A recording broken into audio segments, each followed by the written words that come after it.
After our boy tells the wandering spirit about his dream, he comes back to the same day. Encrid respawns back at nighttime and thinks that the day has been reset again. He places his hand on his chest and feels his heart beating. He could feel Rem stimulating his heart, but he wasn't able to do it on his own. Rem said that it's frustrating to explain things to him. He told our boy to acknowledge his limits and give up when he feels that it's pointless. Encrid's eyes flash with determination, and he thinks that he'll learn the technique no matter what. If he surrenders, then this would mean that he's settling in his current state. That is as good as being dead. Encrid picks up his sword and thinks that everyone has their way of learning new skills. His squad members are geniuses who learn new skills like a walk in the park. But for him, he learned to enhance his focus by battling rivals, concentrating on a single point. He wonders what he needs to achieve the heart of superhuman. Encrid closes his eyes and tries to imagine where the heart of superhuman starts. The following day, Encrid tells Rem to stimulate his heart once again.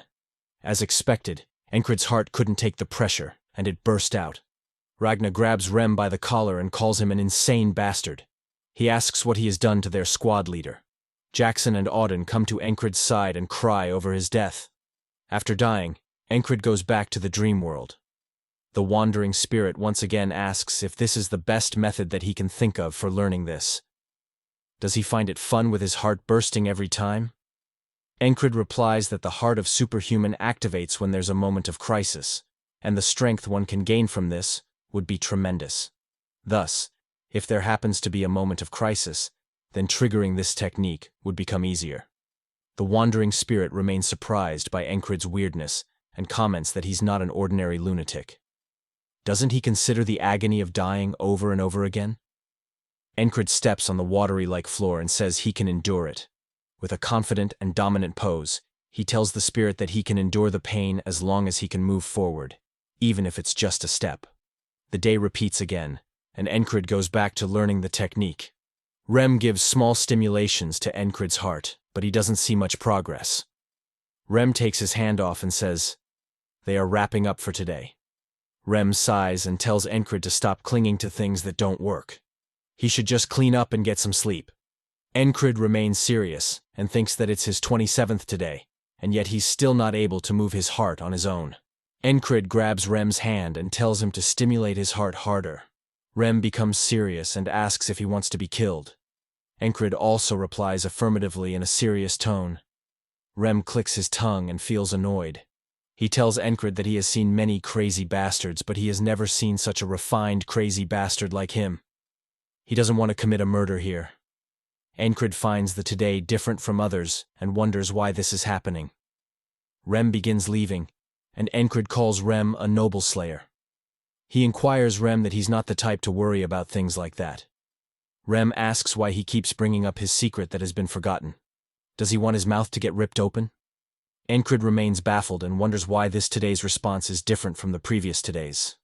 The day resets once again, and Encrid comes back to the same place. He thinks that if he can't overcome a wall that he built himself, then the day repeats again.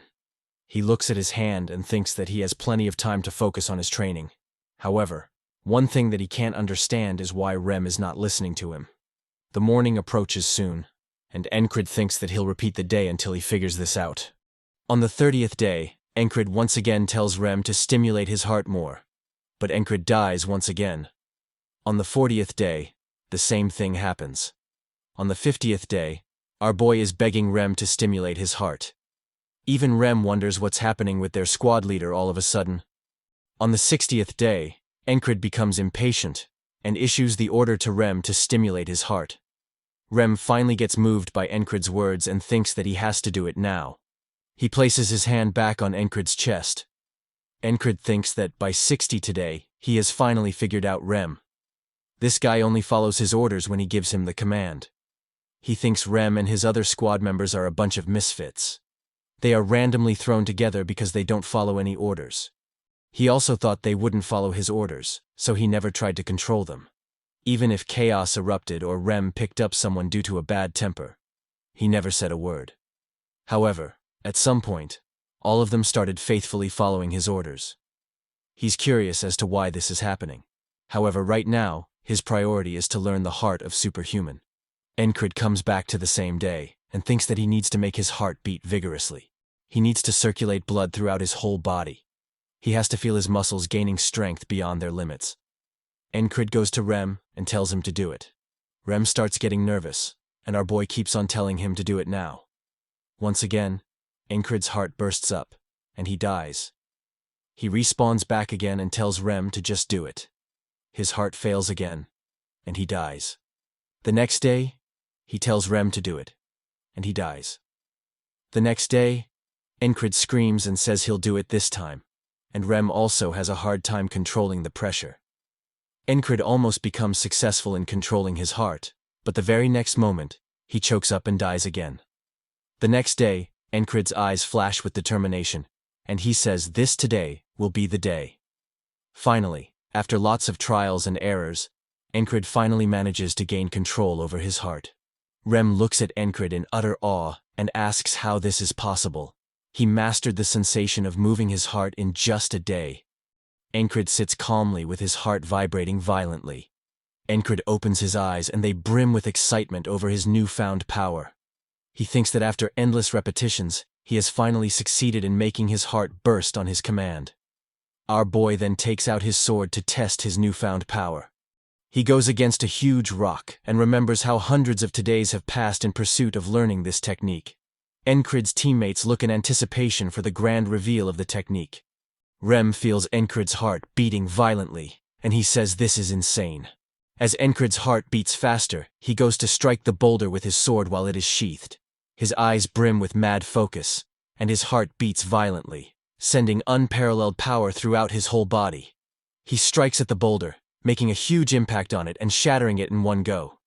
The whole boulder breaks into multiple pieces and comes tumbling down. Encrid thinks that he has finally overcome the wall that he has created on his own. Encrid's teammate remain utterly surprised, speechless, and in complete awe at their squad leader's power. They wonder if this is the superhuman strength. The most puzzled among all is Rem, and he has many questions to ask. Rem says that he wants to know things about him. Encrid stands in a dominant position, and Rem asks if he's from the West by any chance. The second question Rem asks is whether he's actually a genius from the start. Encrid looks back at Rem and replies that he's neither from the West nor a genius.